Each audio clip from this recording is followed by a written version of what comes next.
Why do we need interprofessional collaborative practice towards self-monitored blood pressures? Hypertension is a leading risk factor for cardiovascular disease and stroke, the #1 cause of death in the United States.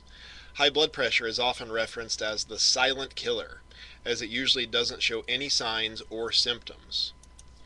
Hypertension affects nearly a third of U.S. residents above the age of 18, which is more than 75 million people. Close to 50% of those affected have uncontrolled hypertension. Of those with uncontrolled hypertension, 47% are aware and are being treated, but the treatment is inadequate.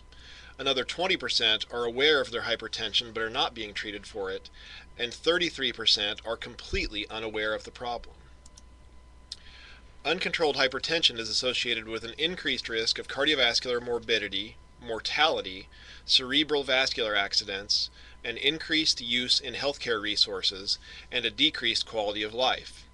Of those who have suffered a stroke, 77% have hypertension. Approximately $49 billion is spent annually on healthcare visits related to hypertension, directly and indirectly. Direct costs include doctor's visits and medications, and indirect costs include missed days from work. Studies have shown that implementing home blood pressure monitoring may produce healthcare cost savings of 12%. Much of this money is saved from unnecessary treatments and drug costs. Some unnecessary treatments are associated with white coat syndrome. This happens when a patient presents to a clinician with elevated blood pressure that is not induced by factors of a disease process. This elevation can be due to nervousness, activity, or stress shortly before a reading.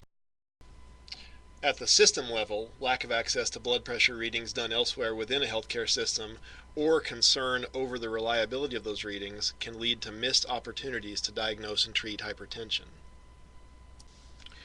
Common methods to self-monitor blood pressure may include home blood pressure devices, grocery stores, pharmacies, as well as local EMS and fire stations. Clinical blood pressure measurement relies on a small number of readings, ideally 3 but often fewer, taken in a medical office. Readings are performed by a nurse technician, a nurse, or a physician. Ambulatory blood pressure monitoring, which measures out of clinic blood pressure in a person's normal, everyday environment, gives the best available estimate of what is called a true blood pressure. True blood pressure is the mean level over time of a person's blood pressure in his or her own environment. Many U.S. and international guidelines recommend the use of ambulatory blood pressure monitoring to exclude white coat hypertension in persons who have elevated blood pressures in the clinic. Thorough patient education on ambulatory blood pressure monitoring is a great way to ensure that patients receive accurate and effective care.